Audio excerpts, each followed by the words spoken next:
నమస్కారం. నా పేరు కేవీఎస్ సుబ్రహ్మణ్యం. ఒక కీలకమైన అంశం మీద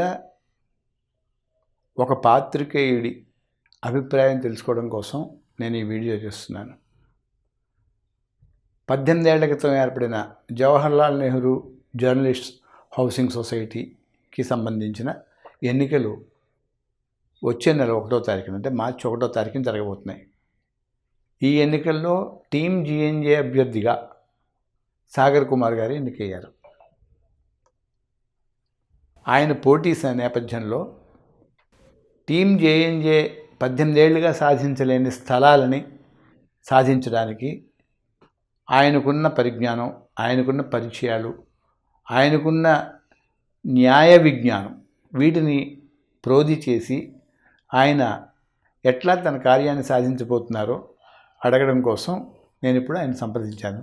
ఆయన వెంటనే సరే అన్నారు. అందుకని ఆయనతోటి చిన్న ముఖాముఖి. నమస్కారం సాగర్ గారు. నమస్తే అండి. మీకు ముందుగా అభినందనలు అండి. టీమ్ జీఎన్జే తరఫున ఒక డైరెక్టర్ పోస్టుకి మీరు టీమ్ జీఎన్జే తరఫున పోటీ పడుతుండడం ఎలా అనిపిస్తుంది మీకు?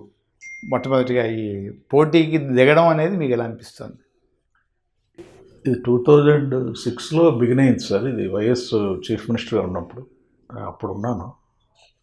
ఆల్మోస్ట్ ఇప్పుడు ఇది 26 కాబట్టి 20 years, 2 decades. అప్పట్లో అందరం చాలా ఉత్సాహంగా, సభ్యులందరిలోని చాలా ఉత్సాహం ఉండేది. ఒక రకమైన ఎక్కువ ఆత్మవిశ్వాసం, చాలా కాన్ఫిడెన్స్, భవిష్యత్తు మీద బోల్డైన ఆశలు ఉండేవి అందరిలో కూడా. 20 years తర్వాత ఇప్పుడు పరిస్థితి చూస్తే ఎక్కడ చూసినా నిరాశ ఉంది, నైరాశ్యం ఉంది. మనం ఇప్పుడు ఎవరిని నిందించడానికి ఇది టైం కాదు, దానివల్ల పెద్ద ఉపయోగం లేదు. ఎందుకంటే 70-80 మంది చనిపోయినారు.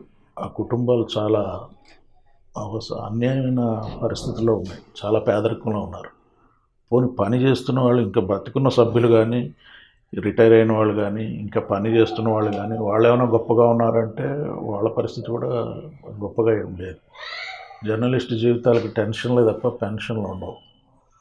మనల్ని ఎలైట్ గ్రూపులతో కలపడం వల్ల వచ్చిన సమస్య, మనల్ని కూడా ఎలైట్ లాగే చూసి 2025 నవంబర్లో మనం 24 నవంబర్లో మనం సుప్రీంకోర్టులో అన్ని సొసైటీలతో కలిపి మనం కూడా కొంత ఎదురు దెబ్బ తిన్నాం. ఇప్పుడు మన పరిస్థితి, ఇప్పుడు గతంలో ఎలక్షన్స్లో మనం పోటీ చేస్తుంటే ఏదో అధికారం కోసం వచ్చారు అని ఏమైనా ఒక నింద మోయాల్సి వచ్చేది. ఇప్పుడు నేను కానీ, నాకు ప్రత్యర్థిగా వచ్చేవారు ఎవరైనా కానీ మమ్మల్ని చూసి అలా అనుకోవాల్సిన అవసరం లేదు. ఎందుకంటే ఇప్పుడు శూన్యానికి వచ్చింది పరిస్థితి. ఏమి లేని పరిస్థితి నుంచి, దాని నుంచి ఎవరు పోటీ పడాలని కోరుకోరు. నా లక్ష్యం అయితే ఒకటి, సభ్యుల్లో కొంత ధైర్యం నింపాలి, ఈ నైరాశ్యం పోవాలి. 20 ఏళ్ల క్రితం ఏ లక్ష్యం కోసం అయితే మనం అందరం ఈ కామన్ ప్రయాణాన్ని మొదలుపెట్టామో ఆ లక్ష్యం ఇప్పటికీ మనం ఛేదించదగ్గ లక్ష్యమే, మనకు అందుబాటులోనే ఉంది. మనం కొంచెం ప్రయత్నాలు చేయాలి. మనకున్న అందుబాటులో ఉన్న వనరుల్లోనే మనం ఇంకా బెటర్గా ఉన్నాం. ఇప్పుడు ఐఏఎస్ల సొసైటీ, మినిస్టర్ల ఐపీఎస్ల సొసైటీ, లెజిస్లేటర్స్ సొసైటీతో పోల్చుకుంటే జర్నలిస్టుల సొసైటీ ఒక స్టెప్ బెటర్గా ఉంది. మనకు already chief justice of India ఆధ్వర్యంలోని ఒక బెంచ్ అనుకూలమైన ఆర్డర్ ఇచ్చింది. అది మధ్యంతర ఉత్తర్వు లాగా లేదు, ఫైనల్ ఉత్తర్వు లాగే ఉంది.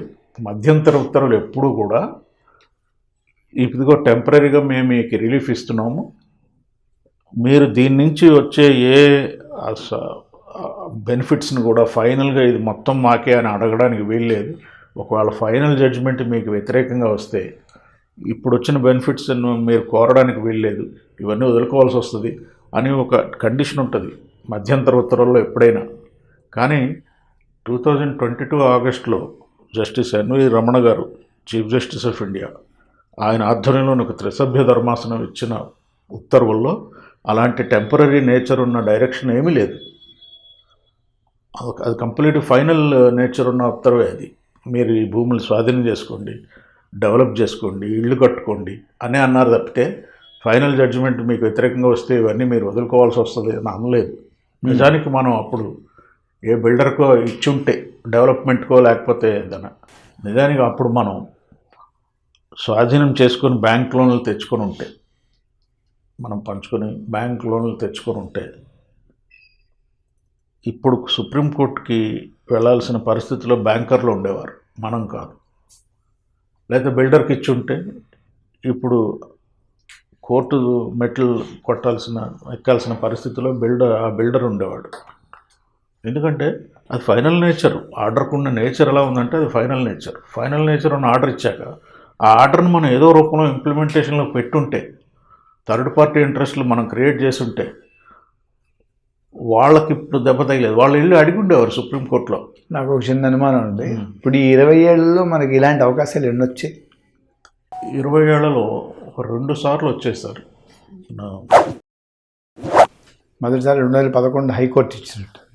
నిజానికి 2010లో మనకు వచ్చిన జడ్జిమెంట్, హైకోర్టు జడ్జిమెంట్ ఏదైతే మనం వ్యతిరేకం అనుకుంటున్నామో అదేం మనకు పూర్తిగా వ్యతిరేకం కాదు. అది ఏమని చెప్తున్నారంటే, ఇండివిజువల్స్కి స్థలాలు ఇచ్చేటప్పుడు ప్రభుత్వం కొంత స్క్రూటినీ చేయాలి. ఆ వ్యక్తికి ఇళ్ళు వాకిళ్ళు వాళ్ళ భార్య బిడ్డల పేరు మీద కానీ ఉంటే అలాంటి వాళ్ళకి ఇవ్వద్దు. ఒకవేళ సభ్యులందరూ మాకు స్థలాలు లేవు, ఇళ్ళు లేవు అని ఎవరైనా అఫిడవిట్ ఇస్తే అలాంటి వాళ్ళకి ఇవ్వండి అన్నారు. సో ఆ పని హైకోర్టు చెప్పనవసరం లేదు. మనం 2006లోని 8లోని మనం సొసైటీ సభ్యత్వం తీసుకున్నప్పుడు మనం అలాంటి అఫిడవిట్ ఇచ్చాము, మనకి ఇల్లు లేవు కాబట్టి ఇవ్వండి అని. ప్రభుత్వమే ఒప్పుకుంది సార్ హైకోర్టులో. మేము ఈ పెరుగుతున్న భూముల రేట్లను కంట్రోల్ చేయలేక, అది మా వైఫల్యం. అందుకని చాలా వర్గాలకి మేము కొంచెం ఆ పెరుగుదలని తగ్గించడానికి, దాని ఎఫెక్ట్ తగ్గించి కొంచెం సబ్సిడైజ్డ్ రేట్కి వీళ్ళకి ఇస్తున్నాం అని ప్రభుత్వమే చెప్పింది. మరీ పేద వర్గాలకి ఫ్రీ హౌసింగ్ ఇస్తున్నారు బాంబే. మధ్యతరగతి వాళ్ళకి ఇలా రకరకాల పద్ధతుల్లో మేము ఆ పెరుగుతున్న ధరల తాలూకు ప్రభావం నుంచి వీళ్ళు రక్షించడానికి అది ప్రభుత్వం గృహ నిర్మాణ విధానం అది అని చెప్పింది ప్రభుత్వం. హైకోర్టు జడ్జిమెంట్లో కూడా మీరు ఇలాగా సొసైటీల ద్వారా సభ్యత్వాలు తీసుకొని ఆ సభ్యులకి దగ్గర నుంచి అఫిడవిట్లు తీసుకొని లేని వాళ్ళందరికీ ఇవ్వండి అని ఇచ్చారు. అప్పటికి మనలో 99% వాళ్ళకి లేవు. ఇక మిగిలిన 1% వాళ్ళు కూడా వాళ్ళ ఇది అఫిడవిట్ ఇచ్చి తీసుకుంటే వాళ్ళు కూడా తీసుకోవచ్చు. ఎవరైనా అఫిడవిట్ ఇస్తే ఆ అఫిడవిట్ బాధ్యులు వాళ్ళే అవుతారు. నాకు ఇల్లు లేదని నేను ఇచ్చానంటే I stand accountable to that, not the society. అలాంటి అఫిడవిట్ మనం సొసైటీకి ఫస్ట్లోనే ఇచ్చాం. ఆ రకమైన కండిషన్ వల్ల మనకు కొత్తగా వచ్చిన నష్టమేం లేదు. కానీ అప్పట్లో మనం దాని మీద సుప్రీంకోర్టుకు వెళ్ళడం మనకు కొంచెం నష్టం చేసింది. ఇది ఇక్కడే అడుగుతున్నానండి. ఆ సుప్రీంకోర్టు వెళ్ళడానికి జనరల్ బాడీ అనుమతి తీసుకోవడం, లేకపోతే న్యాయ కోవిధుల్ని అనుమతి కోరడం, వాళ్ళ అభిప్రాయం తీసుకోవడం, ఇలాంటివి ఏమైనా అప్పట్లో జరిగాయా లేదండి? జనరల్ బాడీ అనుమతి తీసుకున్నట్టయితే నాకైతే గుర్తులేదు. నాకు అప్పట్లో అందరం కూడా, టు బి వెరీ ఆనెస్ట్, ఈ జడ్జిమెంట్ మన జీవోలు కొట్టేసినారు కానీ అయ్యో మనకు నష్టం జరిగింది అనుకున్నాం తప్పితే నిజానికి గొప్ప న్యాయ కోవిధులాగా లేకపోతే ఇందులో మనకి ఏముంటాయని పెద్దగా ఎవరు ఆలోచించలేదు. సుప్రీంకోర్టుకు వెళ్దామని అనుకున్నాం అందరమే. జనరల్ బాడీ అప్రూవల్ తీసుకున్నారా లేదా అనేది నాకు పెద్ద తెలియదు. కానీ సుప్రీంకోర్టుకి వెళ్తున్నారు ఎమ్మెల్యేలు, ఐఏఎస్లు అందరూ వెళ్తున్నారంటే అప్పట్లో ప్రభుత్వ అధినేతలు కూడా వీళ్ళని కూడా తీసుకెళ్ళండి, జర్నలిస్టులు వీళ్ళ మీరు చూసుకోండి అని వట్టి వసంత వరకు ముఖ్యమంత్రి స్థాయిలో చెప్పాక మన వాళ్ళు నో అంటారని కానీ అనే అవకాశాలు కానీ అనాలనే ఆలోచన కూడా వస్తుందని నేను అనుకోను. బహుశా నేను ఆ ప్లేస్లో ఉంటే నేను కూడా అది చేసి ఉండేవాడిని కాదు. ఎందుకంటే ప్రభుత్వం మీద అప్పట్లో మనకు అపార నమ్మకం ఉండేది, చేస్తారు వీళ్ళని. అయితే ఎక్కడ ఒక సమస్య వచ్చిందంటే ఆ తర్వాత కాలంలో మధ్యంతర ఉత్తర్వులు వచ్చాయి, చలమేశ్వర్ గారు ఇచ్చారు, ముందు తీసేసుకోండి, అందులో మాత్రం ఈక్విటీస్ క్లెయిమ్ చేయొద్దు, ఫైనల్గా మీరు స్థలాలు మీరు తీసుకోండి. ప్రభుత్వానికి కూడా డైరెక్షన్ ఇచ్చారు, 2 స్థలాలు వీళ్ళకి ఇవ్వండి, మిగిలిన సొసైటీలు అన్నీ కూడా వాళ్ళ ప్రభుత్వం నుంచి ల్యాండ్ వాళ్ళ హ్యాండ్ ఓవర్ అయిపోయింది. వాళ్ళు డెవలప్ చేసుకున్నారు, ప్లాటింగ్ కూడా చేసుకున్నారు. అలాట్మెంట్ ఇండివిజువల్ అలాట్మెంట్లు అవ్వలేదు, ఈ కోర్టు కేసు వచ్చింది కాబట్టి. కానీ వీళ్ళ పరిస్థితి వేరు. అసలు వీళ్ళ సొసైటీకి ల్యాండే ఇంకా హ్యాండ్ ఓవర్ కాలేదు. కాబట్టి హ్యాండ్ ఓవర్ చేయండి, మీరు కావాలంటే డెవలప్ చేసుకోవచ్చు. కానీ in the event of negative judgement at the end, final judgement మీకు వ్యతిరేకంగా వస్తే అప్పుడు మీరు ఈక్విటీస్ క్లెయిమ్ చేయకూడదు అని చలమేశ్వరరావు గారు ఇచ్చిన ఆర్డర్లో ఉంది. That is clearly an interim order. కానీ 2022 ఆగస్టుకి వచ్చేసరికి అలాంటి ఇంటర్మ్ నేచర్ ఉన్న డైరెక్షన్ ఏం లేదు. వీళ్ళని ఎలైట్ సొసైటీలో కలపడం తప్పు. జర్నలిస్టులు వీళ్ళకి ఏ రక్షణ లేదు, ఉద్యోగ రక్షణ లేదు. తర్వాత ఉద్యోగ విరమణ అనంతరం ఏ రకమైన భద్రత లేదు. రమణ గారు బంగారు పళ్ళెల్లో పెట్టి మనకి ఇచ్చినప్పుడు మనం కొన్ని ఆ జడ్జిమెంట్ పెట్టుకుని కొన్ని థర్డ్ పార్టీ ఇంట్రెస్ట్లు క్రియేట్ చేసి ఉంటే మన సొసైటీ ఇప్పుడు ఆ థర్డ్ పార్టీసే కోర్టుకు వెళ్ళి ఉండేది, మనం కాదు. ఎందుకంటే మనం వెళ్లాల్సిన పరిస్థితి ఉండేది కాదు. ఎందుకంటే అంత క్లియర్ ఫైనల్ ఆర్డర్ మన చేతిలో 3 ఏళ్ల పాటు మనం పెట్టుకుని కూర్చున్నాం. దానివల్ల మనకి నష్టం జరిగింది. 2 ఏళ్ళు. నాయకుల వైఫల్యం అనుకోవచ్చు అండి దీన్ని. అవగాహన లోపం, నాయకులు వైఫల్యం కూడాను. అంటే నా ఉద్దేశం ప్రకారం నాయకులకు అవగాహన లోపం ఉంటుంది అనుకోండి. ఎందుకంటే నాకు ఒక సెపరేటర్ కింద ఇంటికి వెళ్ళడం, ఉద్యోగం వెళ్ళడం, భోజనం చేయడం, పెళ్ళం పిల్లలతో సినిమాలు చూడడం, స్థలం వస్తే తీసుకుందాం, ఇలాగే ఉంటుంది నా ఆలోచన ఎవరిదైనా సరే. కానీ సొసైటీకి నాయకత్వం వహించే వాళ్ళకి దీని మీద అవగాహన ఉండాలి కదా. అరే మనం చేసే పని 1000 మంది సభ్యులకి హాని కలిగిస్తుంది అనే స్పృహ నాయకులకు ఉందా లేదా, లేకపోతే వాళ్ళు కూడా మాలాగే సామాన్యమైన జర్నలిస్ట్ లాగా ఆలోచించేశారంటారా? మాకైతే వాళ్ళు అంత ప్రాగ్మాటిక్ గా ఇది 1000 మంది సభ్యులకు సంబంధించింది అన్నట్టుగా తీసుకున్నట్టుగా అయితే నాకు కనిపించట్లేదు. వాళ్ళు దురుద్దేశాలు ఉన్నాయా లేదా అనేది చెప్పలేం. కానీ దురుద్దేశాల గురించి మనం మాట్లాడదండి. ఎందుకంటే అందరూ we are fighting for a cause. ఎవరికి ఒక నాయకుడికి ఉండాలని లేదు, నాకు ఉండాలని లేదు, ఎవరికి ఉండాలి. అందరి అంతిమ లక్ష్యం స్థలం. కాబట్టి దురుద్దేశం గురించి కింద మనం మాట్లాడాల్సి ఉంటుంది. ఇక్కడ ఇంకొక చిన్న విషయం చెప్తాను నేను. ఇప్పుడు 20 ఏళ్ళు అయ్యారు. రామాయణంలో రాముడు వనవాసం చేశాడు. తర్వాత భారతంలో పాండవులు అరణ్యవాసం చేశారు, అజ్ఞాతవాసం చేశారు. ఇవి 2 కలిపిన 18 ఏళ్ళే, మనకి 18 ఏళ్ళే.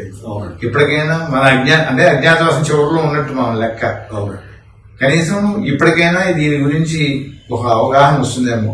అంటే మీ ఓటి న్యాయం గురించి తెలిసిన వాళ్ళు, చట్టం గురించి తెలిసిన వాళ్ళు, తీర్పు గురించి తెలిసిన వాళ్ళు తెలియని సభ్యులకి ఇది బాబు, ఇది విషయం, ఇలా జరిగింది, మనం ఇలా చేస్తే బాగుంటుంది, మనం బయటపడతాము, నేను ఆ దిశలో పనిచేస్తాను అని మీరైనా ఉందండి. సుప్రీంకోర్టు జడ్జిమెంట్ లోనే లాస్ట్ పేరాలో ఒక చోట సుప్రీంకోర్టు చెప్పింది, ఈ జీవోలు మేము కొట్టేస్తున్నాం, ప్రభుత్వం ఇచ్చిన జీవోలు.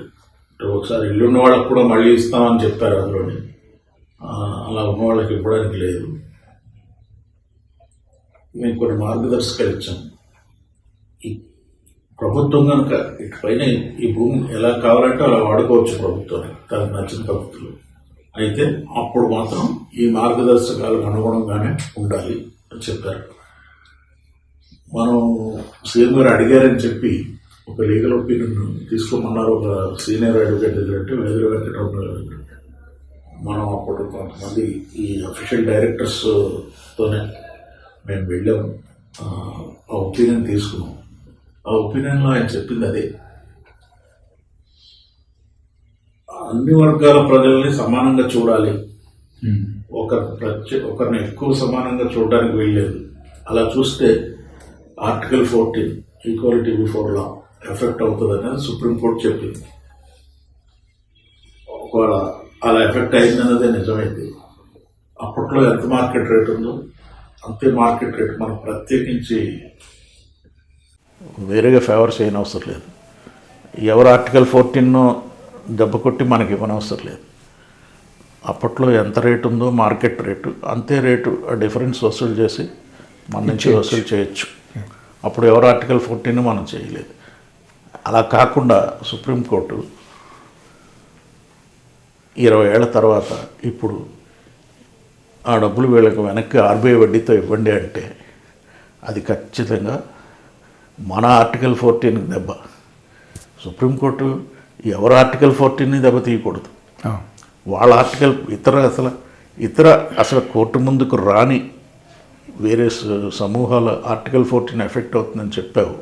కానీ నీ ముందున్న సమూహం జర్నలిస్టులు వీళ్ళకి ప్రత్యేక ప్రివిలేజులు ఉన్నాయనే ఆర్గ్యుమెంట్ పన్ను తిప్పిసి కొట్టేసిన కనీసం వాళ్ళకి ఉండాల్సిన బేసిక్ రైట్స్ కూడా నిరాకరించి వాళ్ళ ఆర్టికల్ 14ని దెబ్బ కొట్టి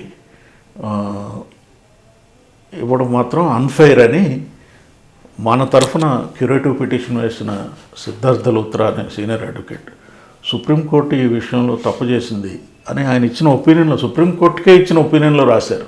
మరి ఎంతకించి ఇంకేం చెప్తారు? అందుకే మన క్యూరేటివ్ పిటిషన్ అడ్మిట్ అయింది.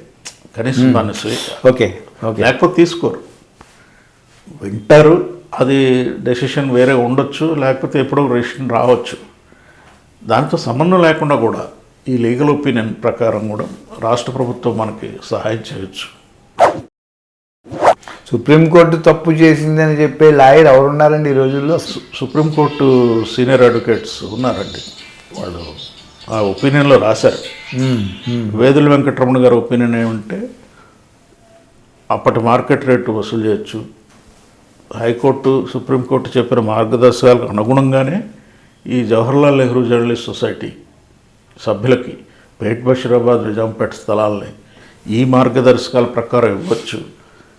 ఇది సుప్రీంకోర్టు తీర్పుకు అనుగుణంగానే ఉంటుంది, సుప్రీంకోర్టు తీర్పుకు వ్యతిరేకం కాదు అని ఆయన జడ్జిమెంట్ ఇచ్చారు.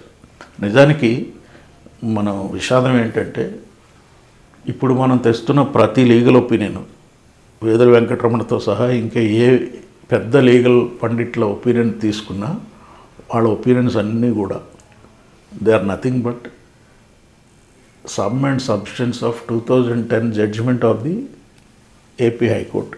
మన కంబైన్డ్ హైకోర్టు ఇచ్చిన మనం వ్యతిరేకం అనుకుంటున్న జడ్జిమెంట్ ఏదో ఉందో, దేని మీద అయితే మనం సుప్రీంకోర్టుకు వెళ్ళామో ఆ జడ్జిమెంట్లో ఉన్న ఎసెన్స్నే ఇప్పుడు లీగల్ ఒపీనియన్ ఫామ్స్లో మనం చెప్పుకొని తిరుగుతున్నాం, మనం దీన్ని ఇంప్లిమెంట్ చేయండి అని. కానీ ఆ జడ్జిమెంట్ మన ముందే ఉన్నప్పుడు 15 ఏళ్ళు దాన్ని వదిలేస్తాం. సరే, అప్పుడు ఇలా చేసి ఉండాల్సింది అని మనం ఇప్పుడు అనడం అంత మనకు అది నా ఉద్దేశం అది కాదు. చేతులు కాలిపోయి ఇంకా ఆటలు పట్టుకుని ఉపయోగం లేదు. ఎక్కడో దగ్గర మనం కొంత ఇంట్రోస్పెక్షన్ చేసుకొని ఉంటే బాగుండేదేమో అని ఇప్పుడు అనిపిస్తుంది. అలాగంటే కూడా ఎవరు వినే నాదుడు ఇప్పుడు కనబట్టలేదు, అదొక్కటే బాధ. అప్పట్లో అలాగా మధ్యలో ఎవరన్నా అలా అన్ని వాళ్ళని శత్రువులుగా చూడనవసరం లేదు. వీళ్ళు మన సభ్యులే, మన సహోదరులే, అందరం మనమే. అందరం ఇప్పుడు మనకేదో కొంతమంది అంటే మన గ్రూపుల్లో చూస్తున్నాం, కొంతమంది బలానా వాళ్ళు అలా చేశారు ఇలా చేశారని కొంత ఏమైనా దోషణలకు దిగినా కూడా అది అవుట్ ఆఫ్ వాళ్ళ యాంగ్జైటీ వాళ్ళ ఇదితోటి వస్తున్నవే తప్ప అదేమి ప్రత్యేకంగా వాళ్ళ మీద కోపంతో వస్తుందేమో అనుకుంటున్నారే, నా స్థానం నాకు రాలేదే అనే ఉద్దేశంతో ఆక్రోశంతో ఉంటున్నది తప్ప. ఇప్పుడు మీరు నెగ్గారనుకోండి, అంటే గెలుపోటములు అనేవి ఎవరు నిర్ణయించలేం. వాళ్ళ నేనైతే మీరు నెగ్గాలనే కోరుకుంటున్నాను, చాలామంది అలాగే అనుకుంటున్నారు. మీరు నెగ్గారనుకోండి, ఇప్పుడు మన స్థలాలు మనకి తెచ్చుకోవడానికి వీలుగా ఎలాంటి స్టెప్స్ చేస్తే బాగుంటుంది? నెంబర్ 1. నెంబర్ 2 ఏంటంటే గత బీఓడీలా కాకుండా సభ్యులని పూర్తిగా చైతన్యపరిచేలాగా మీ వ్యవహార శైలి ఉండాలని నేను ఆశిస్తున్నాను. నేనే కదండి అందరూ, తప్పనిసరిగా అందరూ. ఎందుకంటే అది లేకపోవడం వల్లే ఈ వ్యక్తిగత దోషణలు వాళ్ళు ఎలా చేశారు వీళ్ళు ఎలా చేశారు ఇవి అవసరం. మనందరం ఒకటి అనుకుంటున్నప్పుడు మనకు అవసరం లేదు. కాబట్టి అంటే మీరు కొన్ని విషయాలు చెప్పకూడదు బయటికి, కాబట్టి మీరు చెప్పాల్సిన అవసరం లేదు. బట్ మీరు అదేదో సినిమా డైలాగులు చెప్పకుండా కనిపించకుండా అంటారు కదా, అలాంటిది మీ ప్రణాళిక ఎలా ఉండబోతుంది? కొంచెం నా ప్రణాళికలో ఎలాంటి విద్వేషాలకి తావు ఉండదు సార్, నిర్మాణాత్మకంగానే ఉంటాయి. ఎవరినో శిక్షించాలి, ఈ 15 ఏళ్ళలో ఇలా అయిపోయింది అలా అయిపోయింది, దానివల్ల ఉపయోగం లేదు. ఇప్పుడు మనం చేయాల్సింది సభ్యులందరికీ తక్షణం సత్వరం న్యాయం జరిగే అవకాశాలు ఉన్నాయి.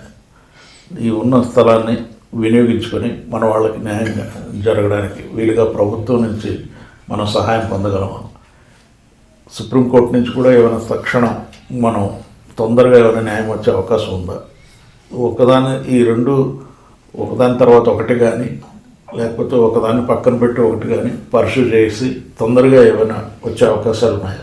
ఎక్కువ కాలం వెయిట్ చేసే పరిస్థితుల్లో సభ్యులు కూడా లేరు, చాలా అసహనంగా. ప్రస్తుత పరిస్థితుల్లో రాజకీయ జోక్యమే శరణ్యం అంటున్నారు.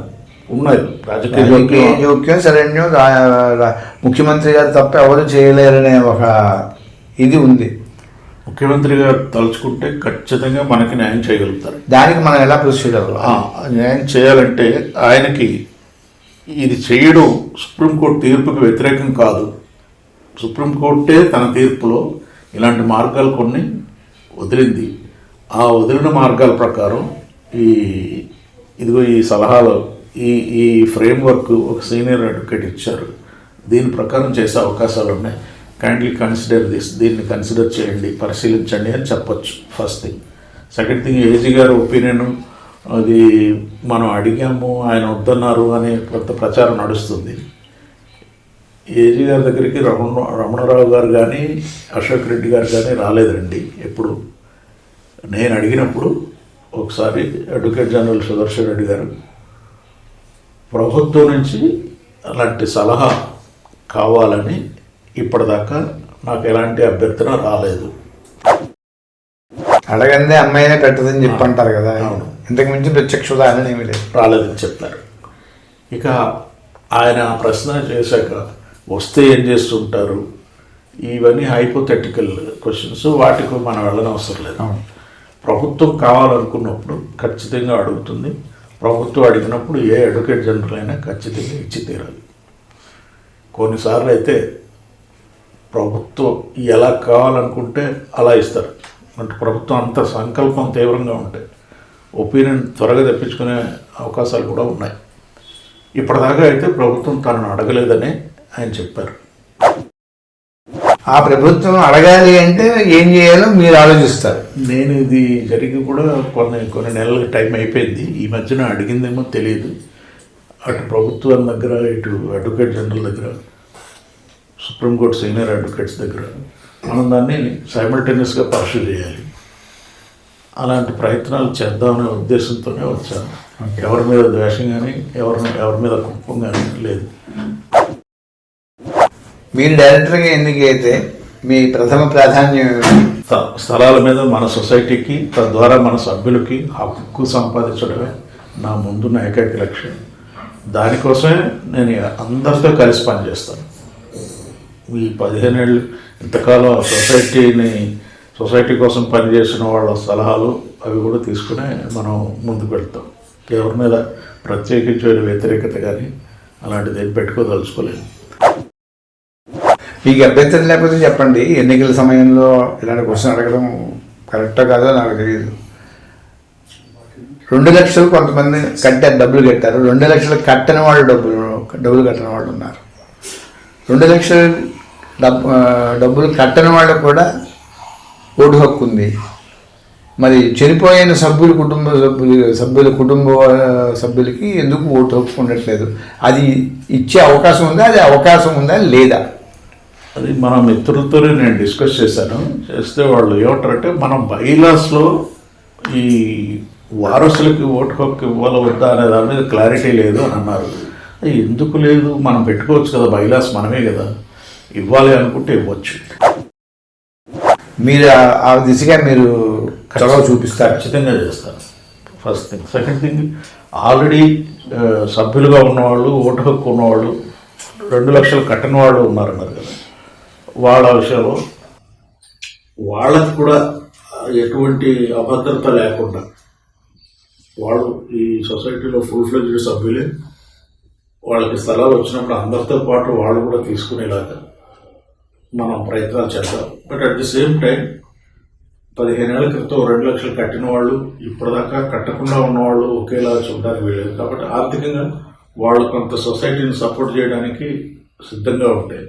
సొసైటీ ముందుకెళ్ళడానికి బాగుంటుంది. ఆ సొసైటీ ఇప్పుడు సొసైటీ దగ్గర నాకు తెలిసి డబ్బులు కూడా పెద్దగా ఉండవు. అలాంటి సభ్యులు ముందుకొచ్చి ఇలాంటప్పుడు ఆర్థికంగా సొసైటీని నిలబెడితే వాళ్ళు అప్పుడు కట్టకపోయినా సరైన సమయంలో వాళ్ళు కట్టి వాళ్ళ రైట్ వాళ్ళు నిలబెట్టుకున్న వాళ్ళు అవుతారు. కానీ సొసైటీకి మాత్రం అప్పటి నుంచి వాళ్ళు సభ్యులుగా ఉన్నారు కాబట్టి వాళ్ళకి అన్యాయం చేసే ఆలోచనలు సొసైటీ ఎప్పుడు చేయలేదు, ఇటుపైన కూడా చేయలేదు.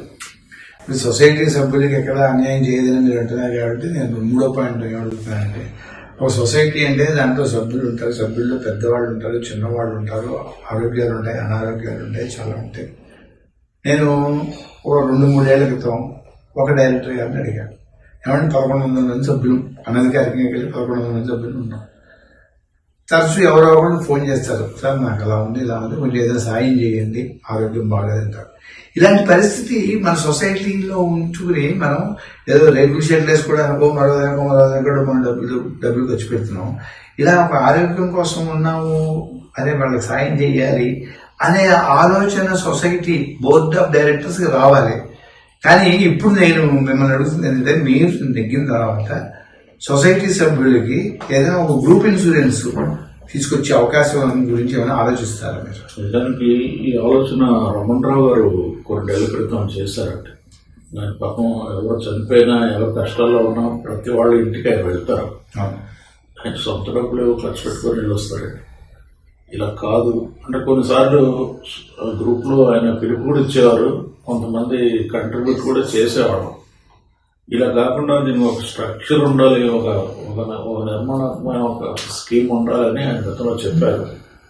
అది మనం అందరం కూర్చొని దాని మీద చేయగలిగితే మంచిది. ప్రభుత్వ సహాయం కూడా తీసుకొని మనం ఇండివిజువల్గా కూడా కొంత కంట్రిబ్యూట్ చేసుకోవాలి. ఈ మాట ఎందుకంటున్నానంటే, ప్రతిదీ ప్రభుత్వమే చేయాలని కాకుండా కష్టం, మన ఏర్పాటు కూడా మనం చేసుకోవచ్చు. ఇప్పుడు మనం 1000 మంది సభ్యులు ఉన్నాం, 1000 మంది సభ్యులు ఏడాది ఒక 5000 వేసుకుంటే అది ఒక ఇన్సూరెన్స్ కింద వస్తుంది.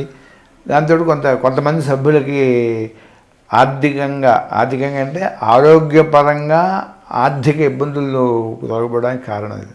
ఇప్పుడు హైదరాబాద్ ప్రెస్ క్లబ్ సమాజం కూడా వాళ్ళు ఇప్పుడు అది మొదలు నుంచి ఎలాంటి ప్రీమియం వసూలు చేయకుండానే వాళ్ళు చేయడానికి ప్రయత్నిస్తున్నారు. ఇప్పుడు సో మీరు మీ 3 లక్ష్యాలు, మొదటి లక్ష్యం ఎట్టి పరిస్థితుల్లోనూ స్థలాలు సాధించడం, రెండో లక్ష్యం మీ ముందున్న లక్ష్యాలని, అవరోధాలని దాటుకుంటూ ఎవరితోటి విద్వేషాలు, కోపాలు, తాపాలు లేకుండా ముందుకు వెళ్ళడం, మూడోది సభ్యుల ఆరోగ్యం కోసం పాటుపడడం. ఇంకేమైనా చెప్తారా? అంతే. ఒక మిత్రుడైతే ఈయన కమ్యూనిస్టు ప్రభుత్వాలతో పోరాడడం అయిన పని అని అన్నారు. 37 ఏళ్ల సర్వీస్ అండి నాకు. 37 ఏళ్ళు కూడా ఉరుకులు పరుగుల జీవితమే. రోజువారీ ఉద్యోగం చేయడానికే తీరికలేదు. ఇంకా రాజకీయ పార్టీలో సభ్యత్వాలు తీసుకునే అవకాశం నాకు ఎప్పుడూ లేదు, అంత తీరిక ఎప్పుడూ లేదు. అయితే ఈ 37 ఏళ్లలో చాలా ఉద్యమాలు జరిగాయి. కమ్యూనిస్ట్ ఉద్యమాలు జరిగాయి, నక్సలైట్ ఉద్యమాలు జరిగినాయి, విద్యుత్ ఉద్యమాలు జరిగినాయి, దళిత ఉద్యమాలు జరిగినాయి, మహిళా ఉద్యమాలు జరిగినాయి, వరకట్న వ్యతిరేక ఉద్యమాలు జరిగినాయి, చాలా ఉద్యమాలు. ఇక్కడ హైదరాబాద్కి వచ్చేసరికి తెలంగాణ ఉద్యమం మహోద్ధృతంగా జరిగింది. ఈ అన్ని ఉద్యమాల ప్రభావాలు అందరు జర్నలిస్టుల మీద, ఆ టైంలో పనిచేసిన జర్నలిస్టులు అందరి మీద పడ్డాయి.